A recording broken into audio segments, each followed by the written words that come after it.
This channel does not promote any violent, harmful, or illegal activities. All content provided by this channel is meant for an educational purpose only.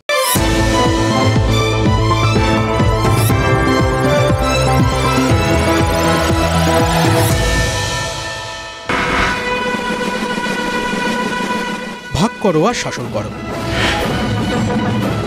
এই মন্ত্র জপতে জপতেই ভারত শাসন করেছে ইংরেজরা। ব্রিটিশদের divide and rule নীতি দাঁড়িয়েছিল বেশ কয়েকটা বিষয়ের ওপর।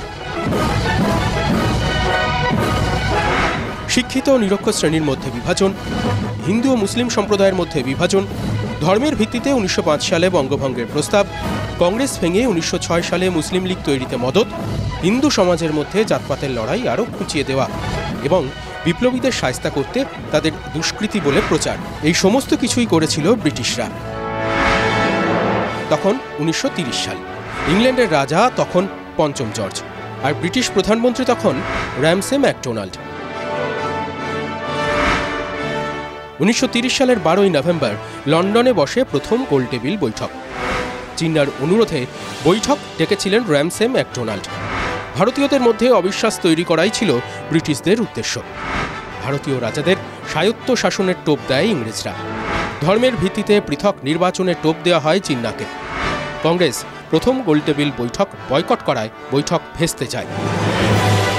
ভাগ করো আর শাসন করো নীতির জোরে 1930-এর পর আরও 17 বছর এদেশে টিকেছিল ইংরেজরা। 1947-এ ভারত ছাড়তে বাধ্য হলেও ধর্মের ভিত্তিতে দেশটাকে টুকরো করতে সফল হয়েছিল ইংরেজ। ডিভাইড অ্যান্ড রুল পলিসির জোরেই শেষ পর্যন্ত ভারতের ম্যাপের ওপর কাঁচি চালাতে পেরেছিল তারা। কিন্তু এই ডিভাইড অ্যান্ড রুলের নীতি ব্রিটিশরা শিখেছিল কোথা থেকে? দেখুন, গুরুমারা বিদ্যে বলে বাংলা একটা কথা আছে, জানেন আপনারা। এবার বাংলা উচ্চারণ করতে গিয়ে যতই ব্রিটিশদের দাঁত ভেঙে যাক, এই গুরুমারা বিদ্যেটা ব্রিটিশরা কিন্তু ঠিক শিখে নিয়েছিল, যেটা শেখার ওরা ভুল করে না। আর এক্ষেত্রে ব্রিটিশদের গুরু কে ছিল জানেন? রোমানরা, যারা 400 বছর ব্রিটেন শাসন করেছিল। ইংরেজরা তো আমাদের 200 বছর পরাধীন করে রেখেছিল, কিন্তু ভেবে দেখুন, নিজেরা তার ডবল সময় ধরে রোমের গোলামি করেছিল। এটা ভাবতে কিরকম ভাল লাগছে না? কিন্তু রোম কি করে ব্রিটেনে অতদিন রাজত্ব চালিয়েছিল, ব্রিটেনকে তাদের উপনিবেশ বানিয়ে রেখেছিল। ঠিক সেইভাবে যেভাবে ব্রিটিশরা এই 200 বছর আমাদের শাসন করেছিল, সেইভাবে শশী থারুর বলেন কি জানেন? 2019 সালে এডিনবরা বিশ্ববিদ্যালয়ের অতিথি হিসেবে গেছিলেন কংগ্রেস সাংসদ শশী থারুর। সেখানেই তিনি বলেছিলেন রোমান সাম্রাজ্য যে ভিতের ওপর দাঁড়িয়েছিল, সেই ভাগ করা আর শাসন করা পলিসির জোরেই এতগুলো বছর ভারতে টিকে গিয়েছিল ইংরেজরা। রোমানরা কি বলতো? ডিভিডে ইট ইম্পেরা, শব্দটা লাতিন, যে শব্দ থেকে ডিভাইড অ্যান্ড রুল এই কথাটার জন্ম। 1947-এ ব্রিটিশরা চলে তো গেছে, কিন্তু আমরা কি বলি? ব্রিটিশ তো চলা গেয়া লেকিন আপনা औलाद को छोड़ गया। এটা আমরা বলি সেই সমস্ত ওই নব্য ইংরেজ সাজতে চেষ্টা করা লোকজনের জন্য। কিন্তু শুধু যে ইংরেজ সাজার চেষ্টা সেটা তো নয়, আরও বেশ কিছু জিনিস তো রয়ে গেছে। ইংরেজদের গোলামি করার মানসিকতা, মানে শুধু গোলামি করার মানসিকতা, সেটাও যেমন রয়েছে। আর যারা মনে করে যে এখন এখানে ইংরেজ তো চলে গেছে, আমরা রাজত্ব করব, তাদের তো আবার তাদের জন্য ওই পলিসিটা ছেড়ে গেছে, ডিভাইড অ্যান্ড রুল হারিয়ে যায়নি। এবার ব্রিটিশরা যেরকম রোমানদের কাছ থেকে ব্যাপারটা টুকে নিয়েছিল, ঠিক সেই রকম এখানেও এখন কেউ আছেন যারা ব্রিটিশদের থেকে ওই ডিভাইড অ্যান্ড রুল পলিসিটা টুকে নিয়েছেন, মানে শিখে নিয়েছেন আর কি। এবং কিছু কিছু ক্ষেত্রে ব্রিটিশদের থেকেও ভালো করে পলিসিটা আমাদের ওপর খাটাচ্ছেন বলে মনে হচ্ছে। তাহলে তারা কারা, তাদের কি পরিচয় জানা তো দরকার। বলবো কোথায় কোথায় ডিভাইড অ্যান্ড রুল পলিসি তারা প্রয়োগ করছেন সে কথাও বলবো। আর সেই সঙ্গে বলবো এই পলিসি মানে স্ট্র্যাটেজিটা সফল হলে কি হয় আর না হলে কি হয়, সে কথাও বলতে গেলে তো আরও অনেকগুলো কথা বলতে হবে, সেগুলোও বলবো। মানে সব মিলিয়ে আজকে সেই কথাগুলোই বলবো। আপনারা জানেন যে কথাগুলো না বললেই না।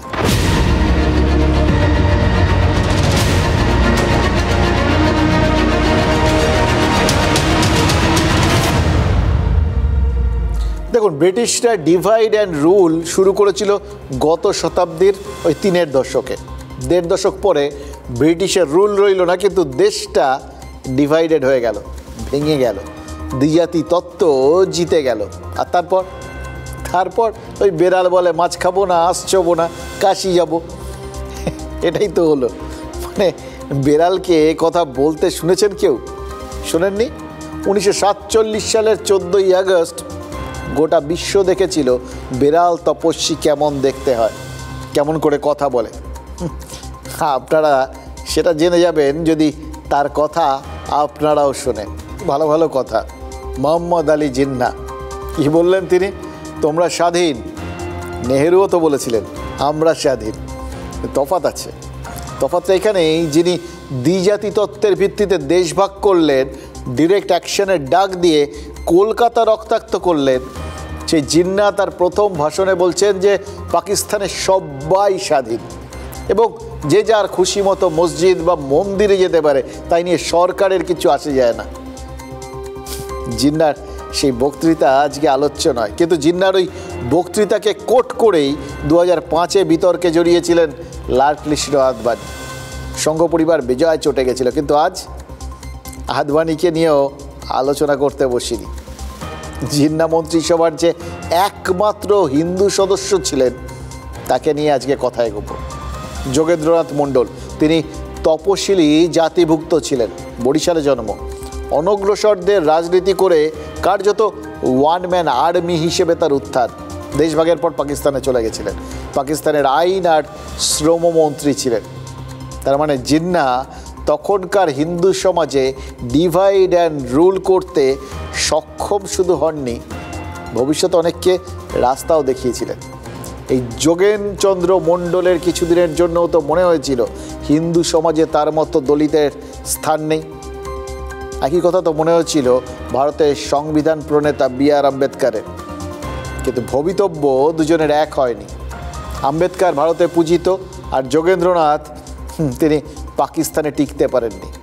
1950 সালে পরিবার আর ধর্মরক্ষায় তিনি করাচি ছাড়ার সিদ্ধান্ত নেন। লিয়াকত আলীর কাছে ইস্তফা দিয়ে আলটিমেটলি কোথায় চলে আসেন? এই ভারতে।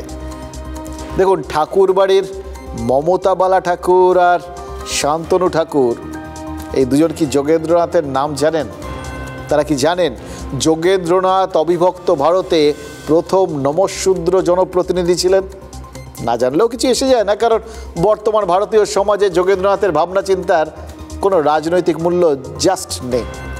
যোগেন্দ্রনাথ মণ্ডল ভয় পেয়েছিলেন বাংলা ভাগ হয়ে গেলে ওই দলিত হিন্দু বোধহয় উচ্চবর্ণের হাতে নিপীড়িত হবে, এটাই তার ভয় ছিল। তিনি জানতেন না যে ভবিষ্যতে ভারতে ভোট ব্যাংক রাজনীতি নামে একটা বিষয় তৈরি হবে। দেখুন, এই যে মতুয়া ভোট ব্যাংক, এই যা কথাগুলো শোনেন আর কি, মতুয়া মহাসভা, ঠাকুরবাড়ি, এই মতুয়ারা তো নমশূদ্র, কিন্তু পূর্ব বাংলার ওরাকান্দির হরিচাঁদ এবং গুরুচাঁদ ঠাকুর তাদের এমন একটা সংঘবদ্ধ সমাজ তৈরি করেছেন যেটা ভোট ব্যাংক হয়ে গেছে। যে ভোট ব্যাংকের মন পেতে সবাই মরিয়া। মমতা বন্দ্যোপাধ্যায় ওই মতুয়া মহাসংঘের প্রধান উপদেষ্টা বীণাপাণি দেবীর কাছে ছুটে গেছিলেন, বড় মা। নরেন্দ্র মোদী তিনি বীণাপাণি দেবীকে শ্রদ্ধা জানানোর পাশাপাশি বাংলাদেশের ওরাকান্দিতেও ছুটে গেছিলেন, তাও বিধানসভা ভোটের সময়। এমনি তো জাননি। দেখুন, ব্রিটিশের শিক্ষা অনুযায়ী ঠাকুর পরিবারকে ডিভাইড করেই কি রুল করতে চেয়েছিল রাজনীতি?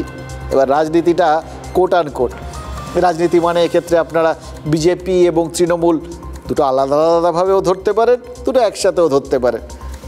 দেখুন, শান্তনু ঠাকুর, সুব্রত ঠাকুর বিজেপির, মমতা বালা ঠাকুর, মধুপর্ণা ঠাকুর তৃণমূলের। ভাগাভাগি কমপ্লিট। মতুয়া মহাসংঘ দুটো হয়ে গেছিল, কিন্তু ব্রিটিশের শিক্ষা ফেল করে গেল তো অন্য জায়গায় গিয়ে, বা সময়ের সঙ্গে সঙ্গে ব্রিটিশের শিক্ষাটা কোথাও গিয়ে মানে টাইম টেস্টেড বলে তো স্বীকৃতি পেল না।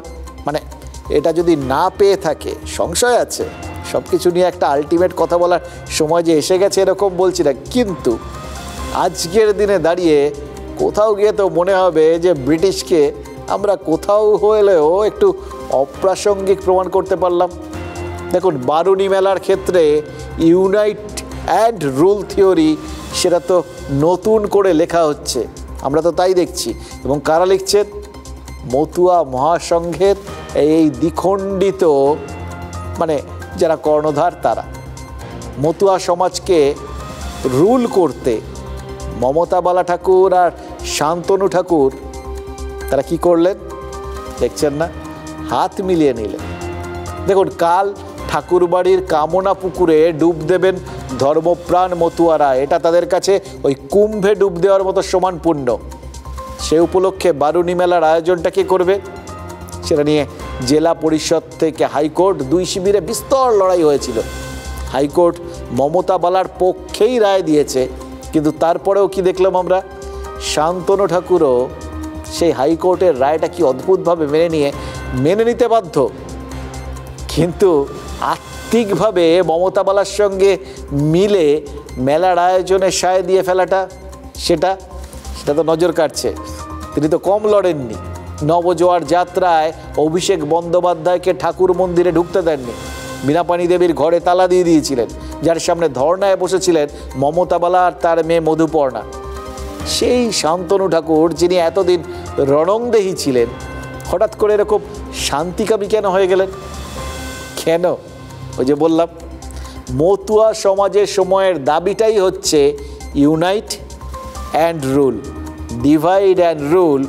আজকের জন্য অন্তত সেটা কোথাও গিয়ে প্রযোজ্য নয়। যখন মেলা এক করার কথা বলা হচ্ছে, তখন সেখানে মেলার বিভিন্ন ব্যয়, আয়, এগুলোর খরচপাতির দায়িত্ব নেওয়া, তো সেটা সবসময় একসাথেই হওয়া উচিত। কিন্তু অফিসিয়ালি যে রাইটটা আছে সেটা কি হওয়া উচিত, সেটার উপরে বিবেচনার জন্যই আমরা মহামান্য হাইকোর্টকে এই আবেদন জানিয়েছি। আর আমরা যদি নাও থাকি, মেলা চলবে। এখানে কেউ চাইবে যে কোনো জায়গায় বিশৃঙ্খলা ঘটুক?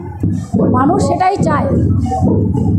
তারা কি চায়? এখানে একটু শান্তির জন্য আসতে, তারা ঠাকুরকে কামনা সাগরে স্নান করে পুজো দিয়ে আবার শান্তি নিয়ে মনের বসে নিয়ে আবার তারা বাড়িতে যাবে। সেটা যদি হয় তো খুব ভালো কথা। সিভিল অ্যাডমিনিস্ট্রেশনকে বলা হয়েছে যে আপনারাও তৎপর থাকবেন, তৎপর হয়ে কাজ করবেন, এই কারণেই যেহেতু বাংলাদেশের সিচুয়েশন স্ক্যাটার্ড, তাই এখন সুরক্ষা এখানে প্রয়োজন। কারণ সনাতনী কালচারে যেহেতু এই প্রোগ্রাম হচ্ছে, এখন ওটা ওর ব্যাপার, ও কী করবে কিনা সেটা তার ব্যাপার। কিন্তু যেটা পুলিশ প্রশাসন করছে, আমরা তাদেরকে ধন্যবাদ জানাই। রাজ্য সরকার যেভাবে প্রশাসনের মাধ্যম দিয়ে সহযোগিতা করছে, খুবই আনন্দ লাগছে কি অন্তত এইবার আমরা দাদা ভাই বোনেরা মিলে একসাথে আমরা মতুয়া মেলা করছি। এটা একটা ভালো বার্তা যাচ্ছে মতুয়াদের মধ্যে কি আবার সে ফিরে একসাথে দুটো পরিবার এক হয়ে মতুয়া ধর্ম মেলা পালন করা হচ্ছে। আমরা কেউ না থাকলেও মেলা হবে, এটা হচ্ছে বাস্তব কথা। বাজে বার্তা যাওয়া উচিত নয়, এটা হচ্ছে সবচেয়ে বড় কথা। কারণ এত বড় একটা কাজ হচ্ছে। আমি নিজেকে ধন্যবাদ জানাই যে আমার বোধোদয় হয়েছে, আমার চিত্তনিষ্ঠ হয়েছে যে একসাথে করা উচিত। তো আমি নিজেকে ধন্যবাদ দিচ্ছি। আমি আজকে খুব আনন্দিত। আজকে সবাই মিলে রাজনৈতিক সমস্ত দল ভুলে গিয়ে, দলমত ভুলে গিয়ে একসঙ্গে মহাবারুণী মেলা হচ্ছে। কি আনন্দ, কি আনন্দ! ভক্তরা চেয়েছিল এটা। রাজনীতির জায়গায় পড়ে থাকুক, আমার মা, আমার ঠাকুর, সবাই আমরা একসঙ্গে চলবো। কি অদ্ভুত লাগছে না?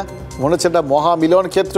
ইনফ্যাক্ট এই মহামিলন ক্ষেত্র সত্যি হলে খারাপ কি? এটাই তো হওয়ার কথা। আজকের দিনে একে অন্যের সাথে এত সংঘাত, সেখানে কেউ যদি সংঘাত ভুলে একত্রিত হতে পারেন, সেটা তো বিরাট পাওনা। আরে কেউ তো হয়েছে। কিন্তু দেখুন, এর মধ্যে দু চারটে শব্দ কিন্তু কানের মধ্যে খট করে লেগেছে এবং মনে হয়েছে এ তো বেশ অদ্ভুত একটা বিষয়। দেখুন, নর্মাল করছে এই শেষ যার বক্তব্য শুনলেন, অসীম সরকার, হরিণঘাটার বিধায়ক, বিজেপির বিধায়ক, তিনি মতুয়া সমাজেরও সদস্য। নর্মালি তার পরিচিতি কি? তিনি কীর্তন গেয়ে শাসক দলের সমালোচনা করেন, এটাই তো করেন। আর তিনি কি করলেন আজকে তিনি আনন্দে আত্মহারা, বীণাপাণি দেবীর ঘরের সামনে মমতাবালা ঠাকুরকে দেখে ষষ্ঠাঙ্গে প্রণাম করে ফেলেছেন। দেখুন দৃশ্যটা প্রতীকী, কিন্তু নর্মাল কোর্সে ঠাকুর বাড়ি বা আমরা নর্মাল কোর্সে জানি আর কি, যারা গুরু পরিবার হয়, গুরু পরিবারের যারা সদস্য, অনেক সময় যারা তাদের ওখান থেকে দীক্ষাপ্রাপ্ত ভক্ত, তারা কিন্তু শিষ্য, তারা অনেক সময় মানে বয়োজ্যেষ্ঠ হওয়া সত্ত্বেও অন্য কাউকে প্রণাম করতে পারে না। সেখানে তো তাদের কাছে, মতুয়া পরিবারের কাছে সত্যি কথা বলতে কি মমতাবালা ঠাকুর বা শান্তনু ঠাকুর দুজনেই তো সেই ঠাকুর পরিবারের সদস্য। এর মধ্যে প্রণাম করার মধ্যে তো কোনো গণ্ডগোল নেই, গণ্ডগোলটা অন্য জায়গায়। এই যে দেখুন, শান্তনু লবির বিজেপি বিধায়ক বিরোধী লবির মানে তৃণমূল সাংসদের পা ধরলেন, এটা তো আবার রাজনীতির একটা বড় বিষম খাওয়ার মতো পরিস্থিতি হলো। আবার দেখুন, মতুয়া সংঘাধিপতি কপিল কৃষ্ণ ঠাকুরের স্ত্রী হওয়ায় মমতাবালা, তিনি তো এক অর্থে অসীম সরকারের গুরুমা, তিনি গুরুমায়ের পা ধরতে পারেন। আবার সর্বসমক্ষে পা ধরা অসীম সরকারের বিপণন কৌশলও কিন্তু হতে পারে। মানে এই তিনি কারোর হয়ে, এই যে পরপর দুটো বক্তব্য বললাম না, খটখট করে কানে লাগছে। শান্তনু ঠাকুর বললেন তার বোধোদয় হয়েছে এবং সেই জন্যেই তিনি এই যে সব কিছু ভুলে এই যে একত্রিত হতে পেরেছেন, মেনে নিতে পেরেছেন, এটাই তার ভাল লাগছে। অসীম সরকার বললেন কি আনন্দ, কি আনন্দ বলে ঢিপ করে প্রণামটা করে ফেললেন, সর্বসমক্ষে করলেন। বার্তাটা গেল কোথায়? পুরো মতুয়া সমাজের কাছে।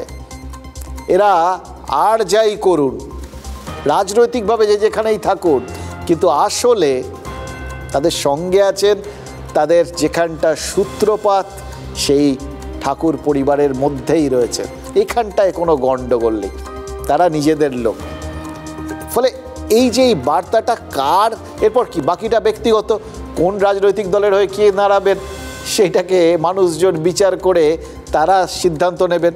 এবং মনে মনে হয়তো কোথাও গিয়ে এই আশাটা তৈরি হবে যে কোনো একটা দিন আসবে যেদিন, এমন কি দিন হবে শ্যামা, সবাই এক হয়ে যাবেন। ফলে মানে একটা এই যে সম্ভাবনা তৈরি করে দেওয়া, লোকের সামনে একটা সম্ভাবনার আলো জ্বালিয়ে দেওয়া, এটা কিন্তু একটা সুদূর প্রসারী একটা কোথাও গিয়ে প্রভাব হতে পারে। এবং এই ক্ষেত্রে সাধারণত কারা মানে সব থেকে বেশি ডিভিডেন্ড পান, লাভ পান? যারা ভুল স্বীকার করে ফিরে আসেন, তাদের প্রতি কিরকম লোকের একটা সহানুভূতি ব্যাপারটা চলে আসে আর কি। দেখলেন যে ভুল তো স্বীকার করেছে, এই যে অনুশোচনা, এটাই তো ভক্তের আসল শক্তি এবং সত্যিকারের ভক্ত হওয়ার পরিচয়। সুতরাং এই যে ধর্মমনস্কতা কার মধ্যে বেশি আছে সেটা কিন্তু বুঝিয়ে দেওয়ার খুব দরকার আছে। সেখানে কিন্তু এই প্রণামের স্ট্র্যাটেজি সেটা অত্যন্ত একটা কার্যকর ভূমিকা নিতে পারে। দেখুন, এই যে বিপণন কৌশলটা না, এটা কোত্থেকে এসছে জানেন? এসছে এই রাজনীতির থেকে। কারণ এদিকে তাদের দুজনের বেশ যতই এই ঠাকুরবাড়ি হোক, যতই তাদের ভোট ব্যাংক এই মতুয়া ভোট ব্যাংক হোক, কিন্তু রাজনীতি তো করছেন তারা, ভোটের বিষয়ে থাকা মানেই রাজনীতি। এবার এই ধরনের বিপণন কৌশল যে কত রকমভাবে রাজনীতিকে দাঁড় করিয়ে রেখেছে, বা রাজনীতি উল্টো দিক থেকে এই ধরনের কত রকম বিপণন কৌশলের ওপর দাঁড়িয়ে রয়েছে, সেটা কিন্তু আমরা প্রতি পদে দেখতে পাই। ঠাকুরবাড়ির দুই শিবির যতই রাজনীতি নেই বলে চেঁচাক না কেন, রাজনীতি আছে তো বটেই, 16 আনার জায়গায় 18 আনা আছে। ঠাকুরবাড়ি দুটো রাজনৈতিক শত্রু শিবিরে এখনও তো ভাগ হয়ে রয়েছে। দেখুন, তাদের মধ্যে শত্রুতা থাকাটাই স্বাভাবিক। দুদিন আগেও এই বারুণী মেলা নিয়ে তারা হাইকোর্টে পরস্পরের শত্রু ছিলেন। হঠাৎ ওই যে বোধোদয়ের কথা বললেন শান্তনু ঠাকুর, সেই বোধোদয়টা কেন হলো? কেন এখন তারা বন্ধু হয়ে গেলেন? বোধোদয় কি আদালত করালো, নাকি বোধোদয় বৃহত্তর স্বার্থে হলো? এবার সেই বৃহত্তর স্বার্থটা কি? দেখুন, সেটা কি মতুয়া সমাজের স্বার্থ, এই বার্তা দেওয়া, সহানুভূতি পাওয়া, এইগুলোর স্বার্থ? হতে পারে। আরেকটা জিনিসও হতে পারে, বললাম কতগুলো খট করে কানে লেগেছে, তার আগের বিষয়গুলো, এই বোধোদয় টোধোদয়গুলো নিয়ে আপনাদের সাথে কথা বলছিলাম, তার মধ্যে বিপণন কৌশলের একটা যে জায়গা থাকতে পারে সেটাও বলছিলাম। কিন্তু আরেকটা যে শব্দবন্ধ কানে লেগেছে সেটা শান্তনু ঠাকুরের বক্তব্য। ওই মেলায় আয় ব্যয়ের কথাও তো বললেন তিনি। আয় ব্যয় মাথায় রাখবেন, আয় ব্যয়টা সচরাচর কিসের হিসেবে হয়? টাকার হিসেবে, এটা আপনারা সবাই জানেন। এবার মতুয়ারা একটা হিসেব দেন, দেশে মতুয়া ভক্ত রয়েছেন নাকি প্রায় 5 কোটি। এবার তাদের সব্বার জন্য আসল পুণ্যস্থান কোথায়? এই ঠাকুর বাড়ি। এবার ওই 5 কোটি ভক্তের যদি প্রত্যেকে 1 টাকা করেও প্রণামী দেন, যেটা আজকের বাজারে দেন না, আমি জাস্ট গড়পড়তা বললাম আর কি, তাহলেও তো 5 কোটি টাকা এমনি উঠে আসে। এবার তার ওপরে মেলার আয়োজন থেকে আয় রয়েছে, টাকার পরিমাণটা এবার হিসেব করে দেখুন, ভেবে দেখুন।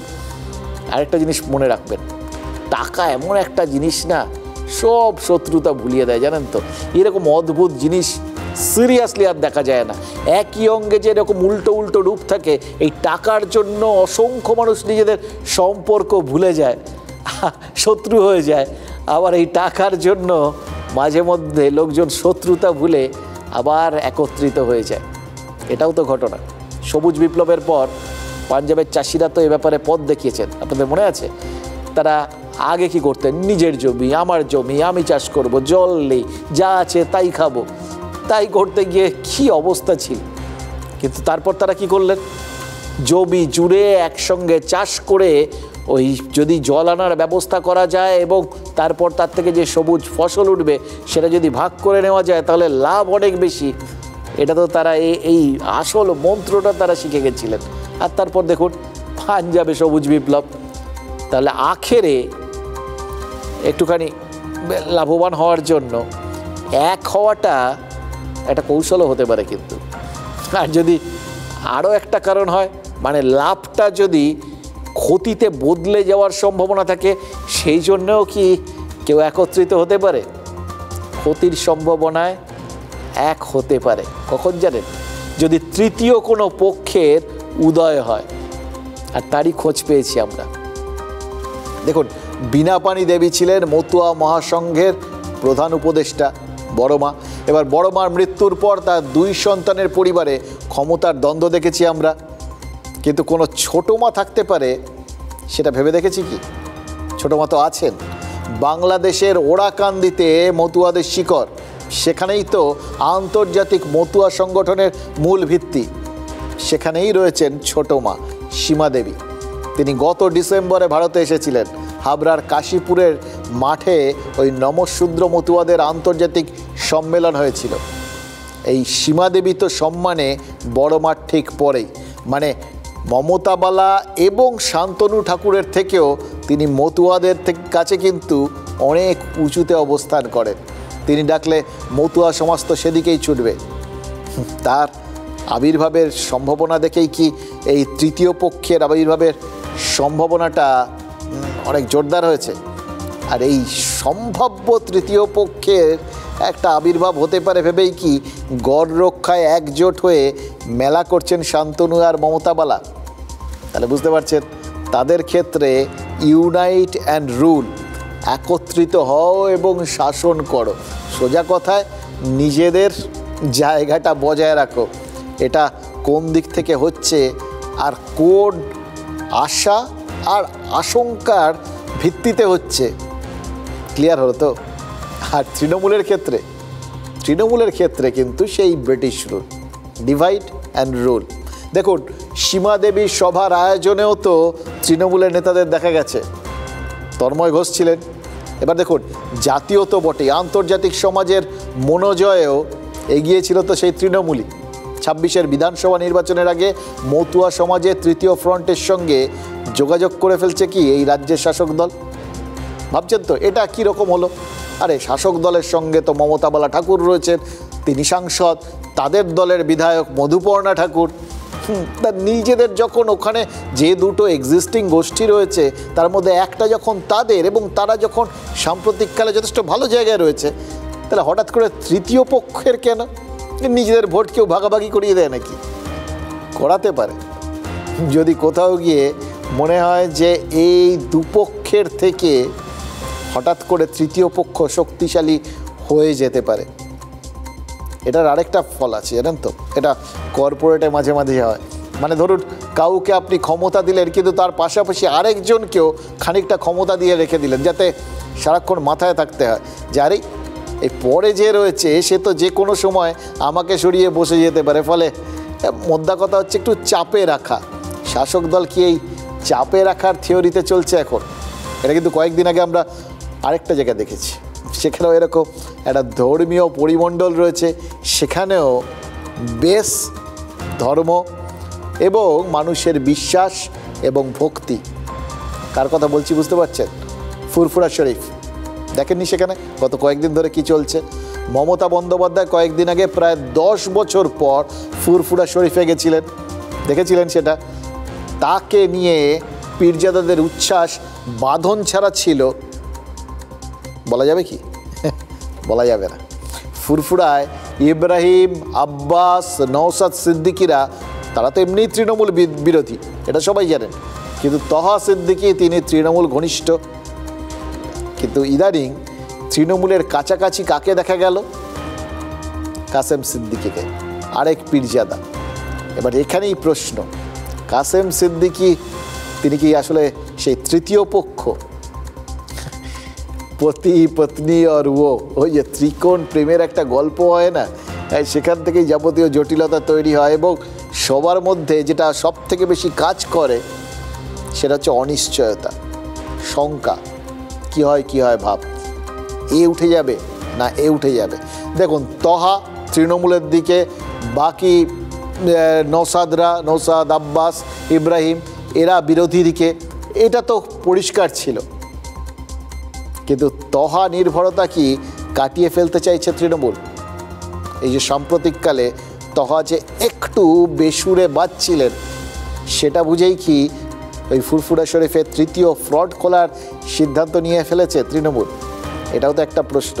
মমতা বন্দ্যোপাধ্যায় যে কাসেম সিদ্দিকিকে একটু বেশি সময় দিলেন, তার সঙ্গে যে কথাবার্তা শুরু হলো, এটা কি আসলে ঘুরিয়ে তহা সিদ্দিকিকে বার্তা দেওয়া, নাকি নিজেদের ভবিষ্যৎটা সিকিওর করে রাখা? ঠাকুরবাড়িতেও কি ওই তৃতীয় ফ্রন্টের খোঁজ পেয়েছে তৃণমূল? এই ফুরফুরাতেও কি এই তৃতীয় ফ্রন্ট খুঁজছে তৃণমূল? এবার সব জায়গাতেই যদি একটা করে তৃতীয় ফ্রন্ট খাড়া হওয়ার সম্ভাবনা দেখা দেয় এবং তার পেছনে যদি তৃণমূলের কোথাও গিয়ে মদত থাকে, তাহলে তো বলতে হবে ওই ব্রিটিশদের ফর্মুলাটা এই বাজারে সব থেকে ভালো টুকেছে তৃণমূলই। বিজ্ঞানীরা কি বলেন জানেন? আমাজন নদীর তলা দিয়ে বইছে আরেকটা নদী, গোটা আমাজনের জঙ্গলটাই যার ওপর গড়ে উঠেছে। সেই আমাজন নদীতে তাই জন্যে সেতু তৈরি করা যায় না। তেমনি শান্তনু আর মমতাবালার নিচ দিয়ে কি অন্তঃসলীলা হয়ে বইছেন সীমাদেবী, মতুয়া সমাজের ছোট মা এবং সম্ভাব্য তৃতীয় পক্ষ। এখানে শুধু রাজনীতি হবে, মতুয়াদের জন্য কিছু হবে না, ফুরফুরার জন্য কিছু হবে না। ভোট হবে, ফুরফুরে হাওয়া খেয়ে দিদি কালীঘাট চলে যাবে। ভোট হবে, মতুয়াদের যেমন ছিল তেমনই থাকবে। কোথাও কিছু হয়নি। হয়েছে কি, এত বছর তো ভোট হলো, মতুয়াদের নিয়ে কথা, ফুরফুরার কথা এর আগেও শুনেছেন আপনারা। হয়েছে কি কোনো পরিবর্তন? না। অর্থাৎ সেই ট্র্যাডিশন সমানে চলছে। ব্রিটিশরা শিক্ষিত অশিক্ষিত ভাগ করেছিল, ধনী গরিবে ভাগ করেছিল, হিন্দু মুসলিমে ভাগ করেছিল, কংগ্রেস আর মুসলিম লীগে ভাগ করেছিল, কিন্তু সেই সব কিছুই তো তারা করেছিল। এবার ব্রিটিশরাই যদি সব করে দেয়, তাহলে আমাদের নেতারা আর করলেন কি? অতএব তারা তাদের মতো করে ভাগ করছেন আর শাসন করছেন। মতুয়াদের ঠাকুর বাড়িতে যা করছেন, ফুরফুরা শরীফেও তাই করছেন, কোনো ফারাক নেই। এটাই মনে হচ্ছে তো একটু ভুল হলো। ফারাক একটা আছে, নেতাদের নীতিতে কখনো কখনো একটা ছোট্ট সূক্ষ্ম ফারাক থাকে। অনেকটা ওই শিল্পী ফুটবলাররা বলে না, পায়ে সূক্ষ্ম সূক্ষ্ম মারাদোনার মতো ছোট ছোট কাজ, কখন যে এদিক থেকে ওদিকে চলে যাবে লোকে বুঝতে পারবে না। সেই রকম প্রতিপক্ষ বোঝার আগেই হঠাৎ দেখবে কোথায় পৌঁছে গেছেন বা বল জালে জড়িয়ে গেছে। এরকমভাবেই দক্ষ একজন ফুটবলারের মতো প্রতিপক্ষের পা থেকে বল কেড়ে নিতে পারেন দক্ষ রাজনৈতিক নেতারা। কিন্তু কখনো কখনো নেতার ওই ভাঁজে, মানে ড্রিবলিং আর কি যাকে বলে, সোজা বাংলায় আমরা বাংলা ভাষায় যখন মাঠে নামলে লোকজন বলে ভাঁজায়, সেই ভাঁজে নিজের দলই বোকা বনে যায়। তখন একবার চোখ বন্ধ করে ভাবুন, বাংলা এবং দেশে এই মুহূর্তে সব থেকে বড় ইস্যু কি? দেখবেন চোখের সামনে দুটো শব্দ ফুটে উঠবে, ধর্মীয় মেরুকরণ, হিন্দু আর মুসলিম। নেই কি বেকারত্ব, এই নামে কোনো জিনিস হয় নাকি? দ্রব্যমূল্য বৃদ্ধি, আরে এটা আবার কি শব্দ শুনেছেন কখনো? কৃষকের সমস্যা, আরে নেই কোথায়? দিব্য শাকসবজি আনাজপাতি সব আছে। শ্রমিক, না না, সব কলকারখানা দুর্দান্ত চলছে, শ্রমিকদের মতো ভালো কেউ নেই, কোনো সমস্যা নেই। সমস্ত জায়গায় সব কিছু ওই তেল খাওয়া মেশিনের মতো মসৃণভাবে চলছে। আপনার কোনো সমস্যা নেই, আমার কোনো সমস্যা নেই। শুধু পৃথিবী জুড়ে একটা জিনিসই আছে, মেরুকরণ, হিন্দু আর মুসলিম। এবার চোখ খুলুন, কি দেখবেন? এতক্ষণ যা যা দেখলেন তার সব কিছুকে কীরকম মিথ্যে মনে হচ্ছে না?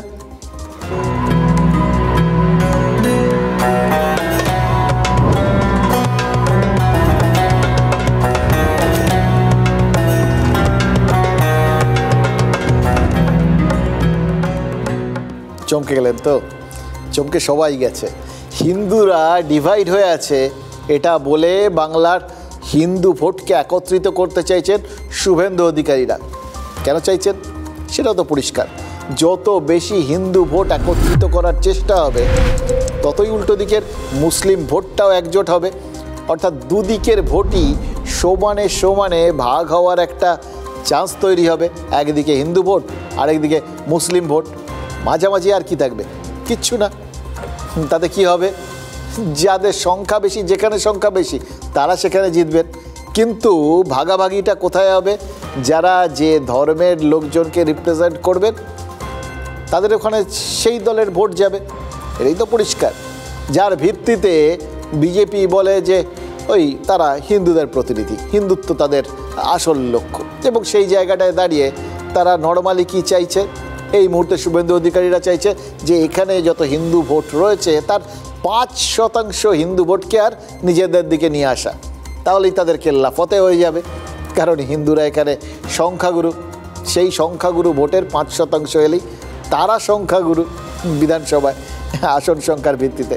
এবার একই সঙ্গে মুসলিম ভোটটা, সেটা উল্টো দিকে তারা বলেন যে একদম তারা দিয়ে দেন, মানে এটা লোকের মনে গুঁজে দেওয়ার চেষ্টা করেন ওটা আসলে তৃণমূলের ভোট ব্যাংক। অর্থাৎ এটা বলার মধ্যে, বারবার বলার মধ্যে ওরা প্রমাণ করে দেওয়ার চেষ্টা করেন যে তৃণমূল আসলে মুসলিমদের প্রতিনিধি। দেখুন, এই দুই ভাগাভাগির বাইরে আর পৃথিবীতে কোনো কিছু নেই, ফাঁকা পরিষ্কার। এবার এটা বাইনারি। এবার দেখুন, এই গোটা ব্যাপারটার মধ্যে একটাই জিনিস তো পরিষ্কার, এক্ষেত্রেও তো সেই ভাগাভাগি করে শাসন করার চেষ্টা, ডিভাইড অ্যান্ড রুল পলিসি। কিন্তু সেই পলিসিতেই একটা সূক্ষ্ম মোচড় দিয়ে দিয়েছে বিজেপির কেন্দ্রীয় নেতৃত্ব।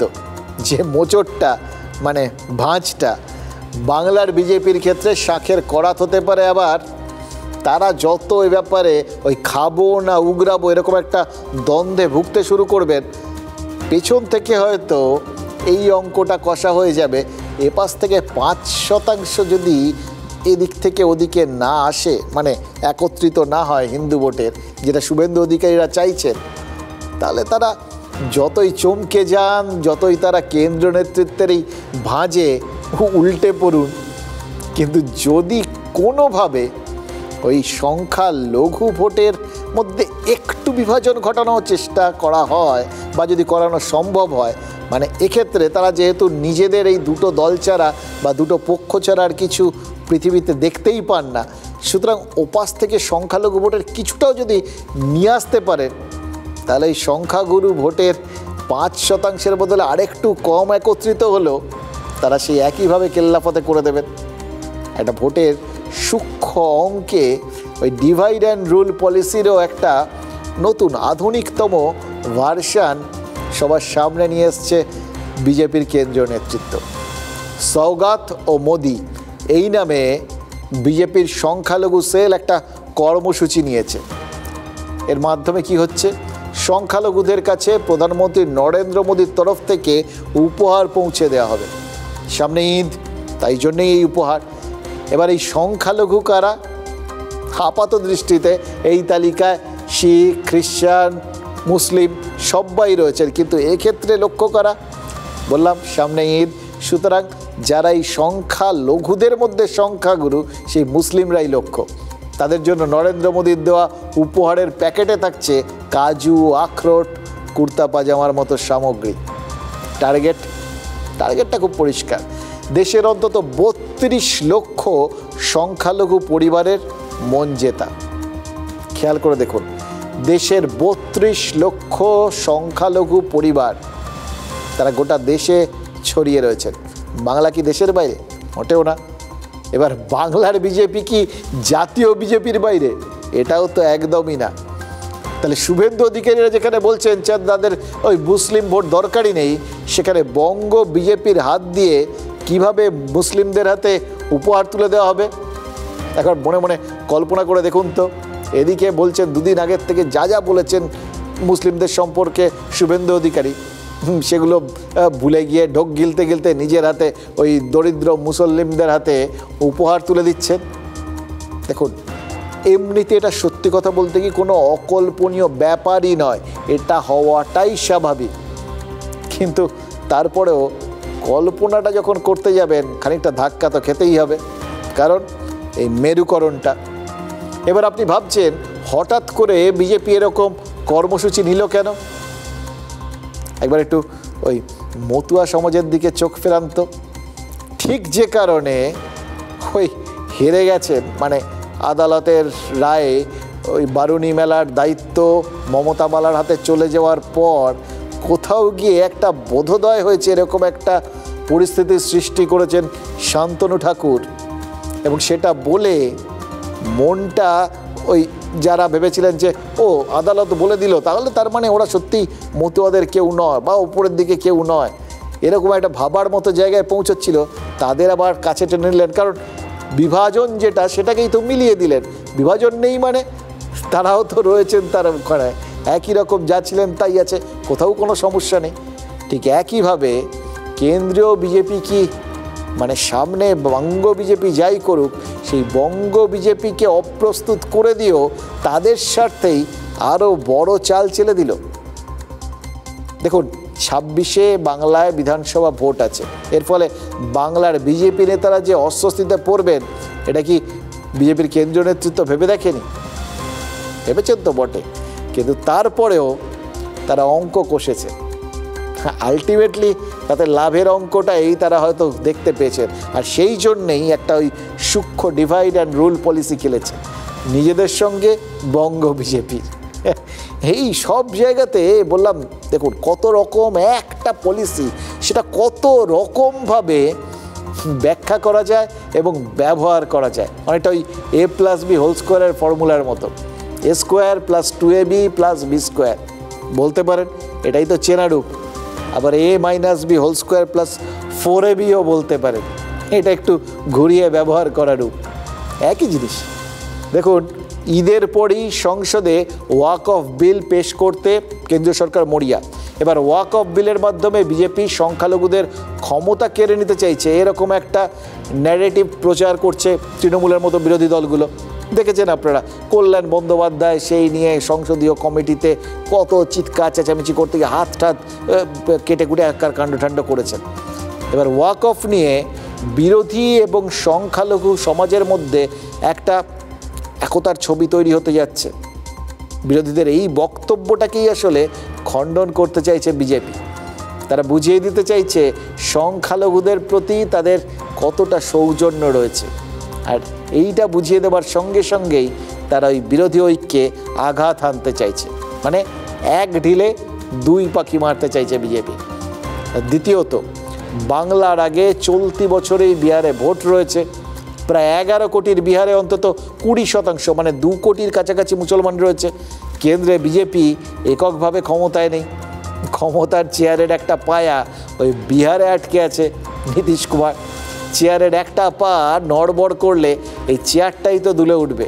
তাই আপাতত জাতীয় স্বার্থই আগে, এটাও মাথার মধ্যে আছে।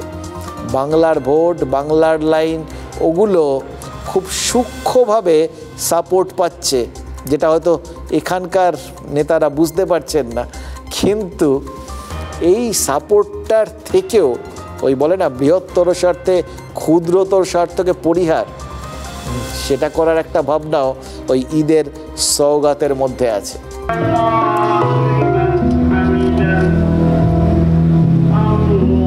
সামনেই ঈদ, বৈশাখী এবং ইস্টার। তার আগে মুসলিম, শিখ এবং খ্রিস্টানদের জন্য বিজেপির বিশেষ উপহার। দেশ জুড়ে সওগাতে মোদি কিট বিলি করবে গেরুয়া শিবির। ৩২ লক্ষ মানুষের হাতে তুলে দেওয়া হবে শুকনো ফল, বেসন, সুজি, সিমুই, চিনি এবং সালোয়ার কামিজ। বিজেপির ৩২,০০০ স্বেচ্ছাসেবী দেশ জুড়ে উপহার তুলে দেবেন। প্রত্যেক স্বেচ্ছাসেবীকে ১০০ বাড়িতে পৌঁছানোর দায়িত্ব দেওয়া হয়েছে। প্রয়োজনে স্থানীয় মসজিদ, গুরুদ্বার, গির্জায় যেতে হবে বলে নির্দেশ দেওয়া হয়েছে। বিজেপির স্লোগান ছিল সবকা সাথ সবকা বিকাশ। ২০১৯ সালে লোকসভা ভোটে জেতার পর স্লোগানে সামান্য বদল আনে বিজেপি। सबका साथ, सबका विकास, सबका विश्वास। सबका साथ, सबका विकास और अब सबका विश्वास, ये हमारा मंत्र है। সংখ্যালঘুদের বিশ্বাস অর্জনই কি লক্ষ্য? ইতিমধ্যেই ইতিবাচক প্রতিক্রিয়া আসতে শুরু করেছে। এই যেমন মুর্শিদাবাদের ইমাম মুয়াজ্জেমরা প্রশংসায় পঞ্চমুখ। ভালোভাবে দেখছি উনি মানে একজন প্রধানমন্ত্রী হচ্ছে একটা দেশের মানে অভিভাবক, এটা ইচ্ছা, ভালো ইচ্ছা, এটা আমরা ভালো চোখেই দেখছি। দিন কয়েক আগে বিতর্ক বাড়িয়েছিল বিজেপির হিন্দু হিন্দু ভাই ভাই পোস্টার। সেই রাজ্যের এই মুসলিম প্রধান জেলায় এমন প্রতিক্রিয়া বিজেপির জন্য নিশ্চিতভাবেই অক্সিজেন। কিন্তু সওগাতে মোদি কিট বিলি করতে গিয়ে বঙ্গ বিজেপি কি রাজনৈতিকভাবে বেকায়দায় পড়বে না? তৃণমূলের বিরুদ্ধে মুসলিম তোষণের অভিযোগ বারবার তোলে বিজেপি। ইদানিং শুভেন্দু অধিকারী থেকে সুকান্ত মজুমদার তো বলেই চলেছেন, তারাও বলেছেন সবকা সাথ সবকা বিকাশ। আর বলবো না, বলবো जो हमारे साथ हम उनका साथ। বঙ্গ বিজেপি নেতাদের এই সুরের সঙ্গে দিল্লি বিজেপির সবগাতে মোদির সুর কি আদেও মিলছে? বিজেপি নেতাদের যুক্তি, প্রধানমন্ত্রী তার কাছে সমস্ত ধর্ম সম্প্রদায় সমান, সবার সুরক্ষার দায়িত্ব, সবাই ভালো থাকে এটা দেখার দায়িত্ব। আমাদের রাজনীতি সবকা সাথ সবকা বিকাশ। তাহলে প্রধানমন্ত্রী রাজধর্ম পালন করেছে। অবশ্যই আমাদের মাইনরিটি মোর্চার প্রোগ্রাম তারা ঠিক করছে। আমাদের যারা মুসলিম বন্ধু আছেন তাদের ধর্ম তারা ভালোভাবে পালন করুন, তাদের শুভেচ্ছা আছে, তারা নিষ্ঠার সঙ্গে ধর্ম পালন করুন। যারা পেট ভর খেয়ে ওখানে গিয়ে ইফতার করতে যায়, সমস্যা তাদের নিয়ে। তৃণমূল অবশ্য চিমটি কাটার সুযোগ হাতছাড়া করছে না। মোদি করে রমজান মাসে বিভিন্ন জায়গায় মুসলিমদের কিট দিচ্ছে ভারতীয় জনতা পার্টি, নরেন্দ্র মোদীর লোকেরা, তাই তো? ওটা কি মুসলিম তোষণ নয়? এই শুভেন্দু অধিকারী বেশ কয়েক মাস আগে কলকাতায় দাঁড়িয়ে তিনি বলেছিলেন যে হামারা সাথ मैं उनका साथ, তার মানে মোদিজিকেও তিনি মানতে চান। একটা পুজোর সময় কে কাকে জামা দিয়ে আসলো আর ঈদের সময় কে কাকে খাবার দিয়ে আসলো, তার উপরে নির্ভর করে না কার কি মনোভাব। ওটা লোক দেখানোর জন্য কেউ করতে পারে। আমার মনে হচ্ছে যে এই সমস্ত কথা বলে, এই সমস্ত প্রকল্পের কথা ঘোষণা করে মোদী সরকার বিশ্বের বাজারে প্রমাণ করতে চাইছেন যে তাদের বিরুদ্ধে যে সংখ্যালঘু নির্যাতনের অভিযোগ ওঠে সেটা সঠিক নয়।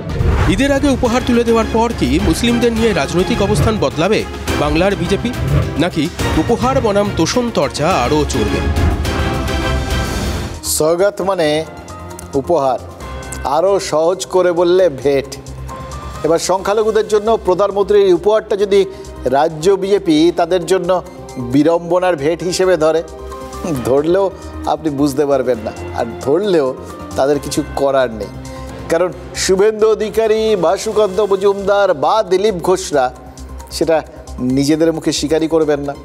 দেখুন, প্রধানমন্ত্রীর কর্মসূচি, বিজেপির কেন্দ্রীয় নেতৃত্বের পলিসি, এবার বাংলার বিজেপি নেতারা তার বিরোধিতা করবেন ঘাড়ে কার কটা মাথা। ইনফ্যাক্ট তাদের এখন বুঝতে হচ্ছে এটা একটা স্ট্র্যাটেজি, কৌশল। সোজা কথা, এটা বিজেপির মার্কেটিং স্ট্র্যাটেজি। আজকে অনেকগুলো মার্কেটিং স্ট্র্যাটেজি আপনারা দেখেছেন, তাই না? এই যেভাবে অসীম সরকারের ওই ষষ্ঠাঙ্গে প্রণাম সেরকম, বা শান্তনু ঠাকুরের বোধোদয় হওয়ার বার্তা দেওয়া, সবই মার্কেটিং স্ট্র্যাটেজি। বিজেপির সর্বভারতীয় নেতারা মনে করছেন যে এতে সারা দেশে সংখ্যালঘু মানুষের কাছে তারা আরও বেশি করে পৌঁছতে পারবেন। এর আগে তারা যখন ওই 3 তালাক বিরোধী বা আইনটা পাশ করেছিলেন, তখন একইভাবে সংখ্যালঘু মহিলাদের কাছে একটা বড় বার্তা গেছিল এবং তারা বহু জায়গায় ঢেলে বিজেপিকে ভোট দিয়েছেন।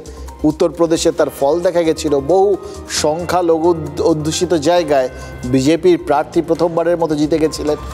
এবার এই স্ট্র্যাটেজিতে এবার যদি তারা যে নতুন এই সওগাতের স্ট্র্যাটেজি নিয়েছেন, সেই স্ট্র্যাটেজিতে যেরকম ওই সংখ্যালঘুদের কাছে পৌঁছানোর চেষ্টা হচ্ছে, তেমনি তো আরও বেশি করে বাংলার বিজেপি নেতারা তাদের লাভ ক্ষতির অঙ্ক কষছেন। কোথাও গিয়ে বিজেপির কেন্দ্রীয় নেতৃত্বের মাথায় সারা দেশের অঙ্ক থাকলেও দিলীপ ঘোষ তিনি কি বলছেন? প্রধানমন্ত্রী রাজধর্ম পালন করছেন, আর তারা যে কৌশলগতভাবে ধর্মের রাজনীতি করছেন এটা বুঝিয়ে দিতে চেয়েছেন। দেখুন, রাজ্য বিজেপি যেমন এক হাতে সংখ্যালঘুদের উৎসবের উপহার দেবে, তেমনি অন্য হাতটা তাদের টার্গেট ভোটারের দিকে, অর্থাৎ হিন্দু ভোট ব্যাংকের দিকে আরও বেশি করে বাড়াবে। এই দুটোই তো তাদের অস্ত্র। রাজনীতিতে অস্ত্রের কি উপকারিতা সেটা তো আজ দিলীপ ঘোষ ব্যাখ্যা করেছেন। ফলে অস্ত্র তো শান দিতেই হবে। তারা নিজেদের মতো করে দিচ্ছেন। এক অস্ত্রে নিজেদের যা ভোট ব্যাংক তাদের বড়া ভয় দেওয়া, আরেক অস্ত্রে ওই সংখ্যালঘু মা যারা ওই হয়তো কোথাও গিয়ে তাদের বিরুদ্ধ পক্ষের পকেট ভোট, সেখানে একটা বিভাজন সৃষ্টি করে কিছুটা নিজেদের দিকে কেটে নিয়ে আসা। এই দুই একই সঙ্গে রাজনৈতিক অস্ত্রে, সেই দুটোই একই সঙ্গে করার চেষ্টা করছেন বিজেপির নেতৃত্ব। এটা এক্ষেত্রে বিজেপির এখানকার রাজ্য নেতৃত্ব এই দুটো কাজই করছে। কিন্তু অস্ত্র বিষয়টা সেটা খুব ইন্টারেস্টিং হয়ে দাঁড়িয়েছে বিজেপির কাছে, কারণ বিজেপির প্রাক্তন রাজ্য সভাপতি সম্প্রতি একটা দা কিনেছেন, কালকে আপনারা দেখেছেন। এবার কেন কিনেছেন সেটা নিয়ে প্রচুর জল্পনা কল্পনা ছিল। দিলীপ ঘোষ নিজেই জানিয়েছিলেন দা অনেক কাজ করে দিতে পারে, এবার সেটা আরও ব্যাখ্যা করেছে।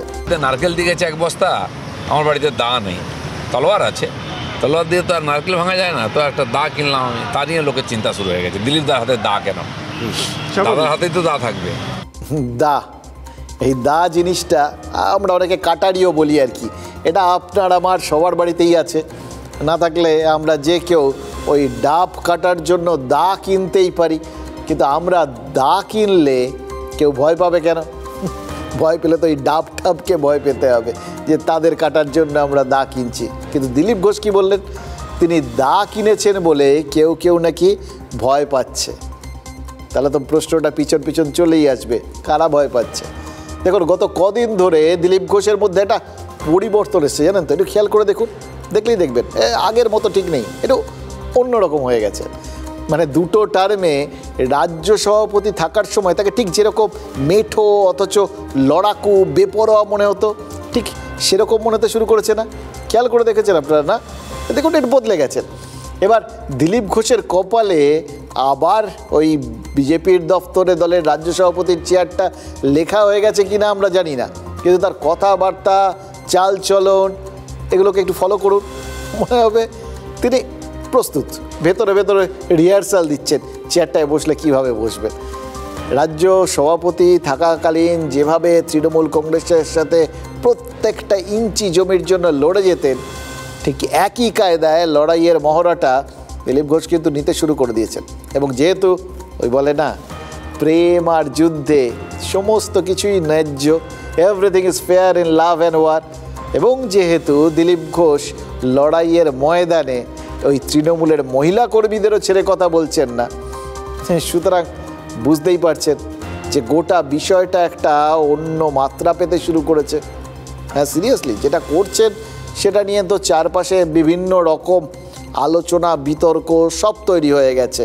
খড়গপুরে তৃণমূলের মহিলা কর্মীদের বিক্ষোভের মুখে পড়ে তিনি যেভাবে তাদের ওপর দিয়ে গাড়ি চালিয়ে দেবেন বলেছেন, সেটা নিয়ে তো বিভিন্ন রকম সমালোচনা হচ্ছে এবং সেই সমালোচনার রেশ নাকি ওই সদর দপ্তর মানে দিল্লি পর্যন্ত পৌঁছেছে। কেন্দ্রীয় নেতৃত্ব নাকি ব্যাপারটা নিয়ে খুব একটা খুশি নন। তাতে কি এলো গেল।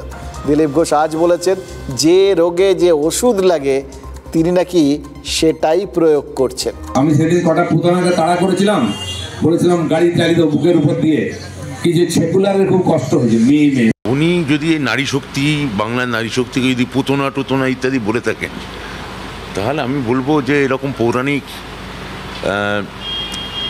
উপমা দিয়ে বাংলার নারী শক্তিকে ছোট করার কিছু নেই। যদিও বিজেপি গভীরভাবে মিসোজিনিস্ট, নারী বিদ্বেষী। মার আসন সীতাকে বসাবো, এই সুর্পণখাকে আর পুতনাকে কখনো বসাবো, তাদের বুকের উপর দিয়ে গাড়ি চালাবো। ওদের কাছ থেকে কোনো ভদ্র কথা আপনি এক্সপেক্ট করবেন না, এরা রাজনীতির আবর্জনা। প্রত্যেকের এক একটা নিজস্ব দৃষ্টিভঙ্গি থাকে, সেই দৃষ্টিভঙ্গির উপরে পরিস্থিতি মোকাবিলা করবার যে দিক সেগুলোও নির্ধারিত হয়ে থাকে। মানে বুঝতে পারছেন, যে যতই সমালোচনা করুক পুরো ডোন্ট কেয়ার হয়ে আছেন দিলীপ ঘোষ। কাউকে কোনো পাওয়ারটা মানে পাওয়ারের আসার আগেই পরোয়া করছেন না কাউকে। এবং তার মধ্যে এইটা কিন্তু আছে, কোনো জেকিল হাইড পনা নেই, সব সোজাসুজি ট্রান্সপারেন্ট, বুক ঠুকে বলে দিচ্ছেন কি করবেন আর কি করবেন না। চারপাশে যে এত নিন্দে মন্দ হচ্ছে, এই ব্যাপারগুলো যে বুমেরাং হয়ে তাদের দলকে বিপদে ফেলে দিতে পারে, এই ভাবনা চিন্তা আছে। তা এগুলো জানেন, কিন্তু তিনি পোড় খাওয়া রাজনীতিক, তার আমলেই বিজেপি এতটাই গিয়েছে রাজ্যে, তারপরে ওই কথাগুলো কেন বলছেন তিনি? কারণ তিনি জানেন এটাই তার ব্র্যান্ড, তিনি সেটার মার্কেটিং করছেন। এই যে এতক্ষণ ধরে বিভিন্ন রকম মার্কেটিং স্ট্র্যাটেজি দেখলেন, এটা হচ্ছে তার মধ্যে সাম্প্রতিককালে সর্বশেষতম মার্কেটিং স্ট্র্যাটেজি। এই মার্কেটিং বিষয়টা মানে যে কতটা গুরুত্বপূর্ণ বুঝতে পারছেন তো। আর তার প্রমাণ তো শুধু বিজেপি নেতারা নন, তৃণমূল নেতারাও দিচ্ছেন। এই যে সামনে জগন্নাথ মন্দিরের উদ্বোধন, তার প্রস্তুতি চলছে। ঠিক হচ্ছে, ব্লকে ব্লকে জায়ান্ট স্ক্রিন বসানো হবে, মানে দীঘায় মন্দিরের উদ্বোধন হবে আর রাজ্যের প্রত্যেকটা ব্লকে সেটা লাইভ দেখানোর ব্যবস্থা হচ্ছে। ঠিক যেরকম রাম মন্দিরের উদ্বোধনের সময় দেখানো হয়েছিল, আপনাদের মনে পড়ে যাচ্ছে তো। ওই সময় তো এই কাজটাই করেছিল বিজেপি। তৃণমূল তার কাউন্টার মার্কেটিং করছে, মানে বিজেপি রামকে দাঁড় করিয়েছিল, এবার রামের সামনে জগন্নাথ দেবকে দাঁড় করিয়ে দিচ্ছে তৃণমূল। দেখুন, পাকে চক্রে ভগবান ভূত হয় আমরা শুনেছি, কিন্তু রাজনীতির চক্রে ভগবান যে একে অন্যের কম্পিটিটর প্রতিপক্ষ হয়ে উঠতে পারে সেটা এইবার টের পাচ্ছি।